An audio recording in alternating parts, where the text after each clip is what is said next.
ಇರುವಂತಹದ್ದು ಯಾವುದು? Knight of wands ಬಂದಿದೆ.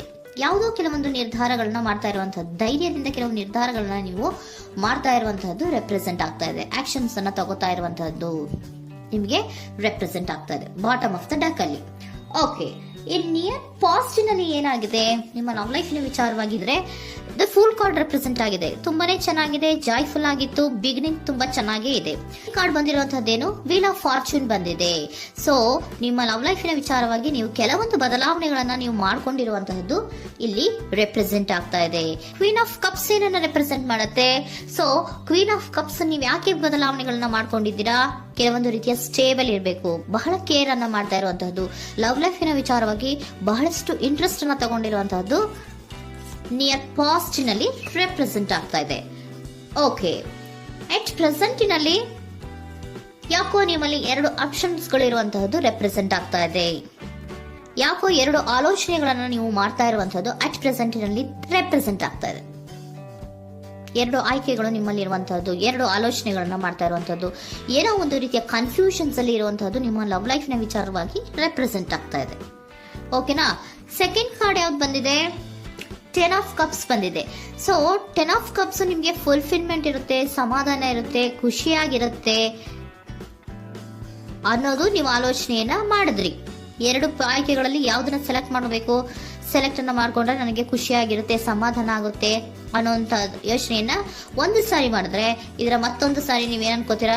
ಏನಾದ್ರು ನನಗೆ ಇದರಿಂದ ಮೋಸ ಆಗುತ್ತಾ, ಅಥವಾ ಇದರಿಂದ ನನಗೇನಾದ್ರು ತೊಂದರೆ ಆಗುತ್ತಾ, ನಾನು ರಕ್ಷಣೆ ಮಾಡ್ಕೋಬೇಕಾಗತ್ತಾ ಅನ್ನೋಂತಹ ಆಲೋಚನೆಯನ್ನು ಕೂಡ ನೀವು ಮಾಡುವಂತದ್ದು ರೆಪ್ರೆಸೆಂಟ್ ಆಗ್ತಾ ಇದೆ. ಯಾಕೋ ನಿಮ್ಮಲ್ಲಿ ಸಮಾಧಾನ ಇಲ್ಲ, ಕನ್ಫ್ಯೂಷನ್ಸ್ ಇದೆ, 2 ಆಯ್ಕೆಗಳು, ಯಾವ ನಿರ್ಧಾರವನ್ನ ಮಾಡಬೇಕು ಗೊತ್ತಾಗ್ತಿಲ್ಲ.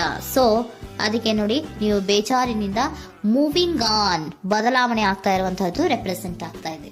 ಚೇಂಜಸ್ ಅನ್ನ ಮಾಡ್ಕೋತಾ ಇರುವಂತಹದ್ದು ಇಲ್ಲಿ ಪ್ರೆಸೆಂಟಿನಲ್ಲಿ ರೆಪ್ರೆಸೆಂಟ್ ಆಗ್ತಾ ಇದೆ. ಯಾಕೋ ಬೇಜಾರಿನಿಂದ ಕೆಲವೊಂದು ರೀತಿಯ ಬದಲಾವಣೆಗಳನ್ನ ನೀವು ಮಾಡ್ಕೋತಾ ಇರುವಂತಹದ್ದು 6 ಆಫ್ ಸೋರ್ಟ್ಸ್ ಅಲ್ಲಿ ರೆಪ್ರೆಸೆಂಟ್ ಆಗ್ತಾ ಇದೆ. ನೀವು ಈ 6 ಆಫ್ ಸೋರ್ಟ್ಸ್ ಮತ್ತೆ ಏನನ್ನ ರೆಪ್ರೆಸೆಂಟ್ ಮಾಡುತ್ತೆ ಅಂದ್ರೆ, ನಾನು ಲವ್ ಲೈಫಿನ ವಿಚಾರವಾಗಿ ಒಂದು ಬೆಟರ್ ಆಪ್ಷನ್ಸ್ ಅನ್ನ ಸೆಲೆಕ್ಟ್ ಮಾಡ್ಕೋಬೇಕು ಅನ್ನುವಂತಹ ಆಲೋಚನೆಯನ್ನ ಮಾಡ್ತಾ ಇರುವಂತಹದ್ದು ರೆಪ್ರೆಸೆಂಟ್ ಆಗ್ತಾ ಇದೆ. ಓಕೆನಾ?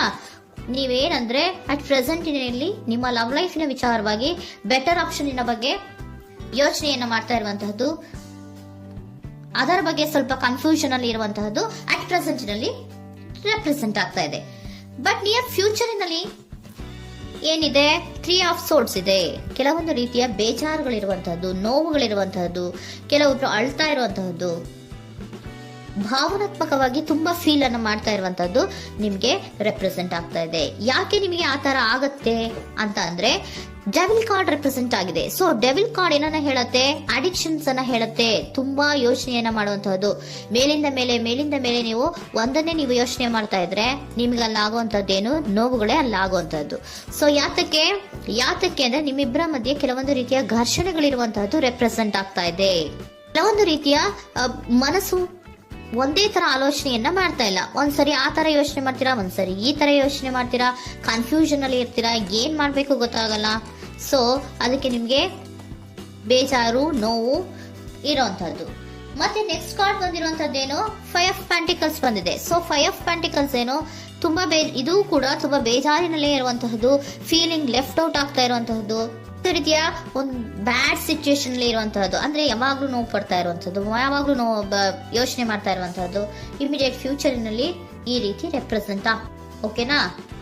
ಸೊ ದ ಮೂನ್ ಕಾರ್ಡ್ ಏನನ್ನ ರೆಪ್ರೆಸೆಂಟ್ ಮಾಡುತ್ತೆ ಅಂದ್ರೆ, ರಿಯಾಲಿಟಿಯ ಕಡೆಗೆ ಹೆಚ್ಚು ಗಮನ ಕೊಡದೇ ಇರುವಂತಹದ್ದನ್ನ ರೆಪ್ರೆಸೆಂಟ್ ಮಾಡುತ್ತೆ. ಓಕೆನಾ? ಇದಿಷ್ಟು ನಿಮ್ಮ ಸ್ವಂತಿನ love reading. Next angel guidance ನಿಮ್ಗೆ ಏನ್ ಕೊಡ್ತಾರೆ ಅನ್ನೋದನ್ನ ನೋಡೋಣ. ನೋ ಅನ್ನೋಂತ ಆನ್ಸರ್ ಅನ್ನ ಕೊಡ್ತಾ ಇದ್ದಾರೆ. So no, not the right time. ನೀವೇನು ಕೂಡ ಈ ಕನ್ಫ್ಯೂಷನ್ ಅಲ್ಲಿ ಇದ್ದಾಗ ಯಾವುದೇ ರೀತಿಯ ಡಿಸಿಷನ್ಸ್ ನ ಮಾಡೋದಕ್ಕೆ ಇದು ಕರೆಕ್ಟ್ ಆಗಿರುವಂತಹ ಟೈಮು ಅಲ್ಲ. Perfect timing. So perfect timing ಅನ್ನ ಬಂದಾಗ ನೀವು ಕೆಲವೊಂದು ರೀತಿಯ ಡಿಸಿಷನ್ಸ್ ಅನ್ನ ಮಾಡ್ಬೇಕಾಗತ್ತೆ. ಯಾವಾಗ ಅಂದ್ರೆ ನೀವು ಮನಸ್ಥಿತಿಯನ್ನ ನೀಟಾಗಿ ಇಟ್ಕೊಂಡಾಗ, ಕೆಲವೊಂದು ರೀತಿಯ ಕನ್ಫ್ಯೂಷನ್ಸ್ ಇಂದ ನೀವು ಆಚೆ ಬಂದಾಗ, ಯಾವಾಗ ನೀವು ಕ್ಲಿಯರ್ ಥಿಂಕಿಂಗ್ ಅನ್ನ ಮಾಡ್ತೀರಾ ಅದು ಪರ್ಫೆಕ್ಟ್ ಟೈಮಿಂಗ್. ಸೊ ಆಗ ನಿಮ್ಗೆ ಕೆಲವೊಂದು ರೀತಿಯ ಫರ್ಗಿವ್ನೆಸ್ ಅನ್ನೋದು ಇರುತ್ತೆ ಅನ್ನೋದನ್ನ ಏಂಜಲ್ ಗೈಡೆನ್ಸ್ ನಿಮ್ಗೆ ಹೇಳ್ತಾ ಇದ್ದಾರೆ. ಸೊ ಹಾಗಿದ್ರೆ ಸರೆಂಡರ್ ಕಾರ್ಡ್ಗಳು ನಿಮ್ಗೆ ಏನ್ ಹೇಳುತ್ತಾರೆ ಅನ್ನೋದನ್ನ ನೋಡೋಣ. Surrender to your soul path. Your life journey has been perfectly designed for your soul growth. Embrace every lesson and every moment. ನಮ್ಮ ಜೀವನದಲ್ಲಿ ಬರುವಂತಹ ಎಲ್ಲಾ ಕೆಲವೊಂದು ಮೂಮೆಂಟ್ಗಳನ್ನ ನಾವು ಪರ್ಫೆಕ್ಟ್ ಆಗಿ ದೇವರು ಡಿಸೈನ್ ಮಾಡಿರ್ತಾರೆ. ಅದಂದ್ರೆ ನಮ್ಮ ಲೈಫಿನಲ್ಲಿ ಏನೇನ್ ಆಗ್ಬೇಕು ಅನ್ನೋದನ್ನ ಮುಂಚೆಯೇ ದೇವರು ಬರ್ದಿರ್ತಾರೆ. ಸೊ ಅದು ಹಾಗೆಯೇ ನಡೀತಾ ಇರುತ್ತೆ. ಓಕೆನಾ? ನಾವು ನಮ್ಮ ಲೈಫ್ನಲ್ಲಿ ಬರುವಂತಹ ಪ್ರತಿಯೊಂದು ಲೆಸನ್ಸ್ ಅಥವಾ ಪಾಠಗಳೇನಿರುತ್ತೋ ಅಥವಾ ನಾವು ಏನನ್ನ ನಮ್ಮ ಜೀವನದಲ್ಲಿ ಬರ್ತಾ ಇರುತ್ತೋ ಅದು ಒಂದು ನಮಗೆ ನಮ್ಮ ಲೈಫಿನಲ್ಲಿ ಒಂದು ಲೆಸನ್ ತರ. ಸೊ ಅದನ್ನ ನಾವು ಎವ್ರಿ ಮೂಮೆಂಟ್ ಅನ್ನ ಕೂಡ ನಾವು ಎಂಬ್ರೇಸ್ ಸ್ವೀಕರಿಸಬೇಕು. ಯಾವಾಗ್ಲೂ ಕೂಡ ಅದನ್ನು ಸ್ವೀಕರಿಸಿಕೊಂಡು ಮುಂದೆ ಮುಂದೆ ಹೋಗ್ತಾ ಇರಬೇಕು. ಪ್ರತಿ ನಿಮಿಷವೂ ಕೂಡ ಒಂದೊಂದು ರೀತಿಯ ನಮಗೆ ಪಾಠ ಇದ್ದ ಹಾಗೆ ಅಂತ ಹೇಳ್ತಾ ಇದ್ದಾರೆ. Surrender unhealthy relationship.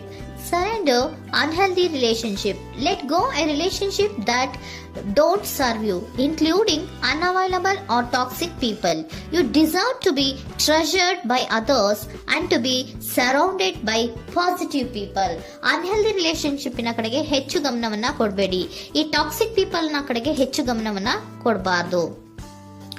ಸೊ ಯಾವಾಗ್ಲೂ ನಾವು ಪಾಸಿಟಿವ್ ಆಗಿ ಥಿಂಕ್ ಮಾಡುವಂತಹ, ಪಾಸಿಟಿವ್ ಆಗಿ ಆಲೋಚನೆ ಮಾಡುವಂತಹ ಜನಗಳ ಜೊತೆಯಲ್ಲಿಯೇ ನಾವು ಹೆಚ್ಚು ಇರಬೇಕು ಅನ್ನೋದನ್ನ ನಿಮ್ಗೆ ಸರೆಂಡರ್ ಕಾರ್ಡ್ ಹೇಳ್ತಾ ಇದ್ದಾರೆ.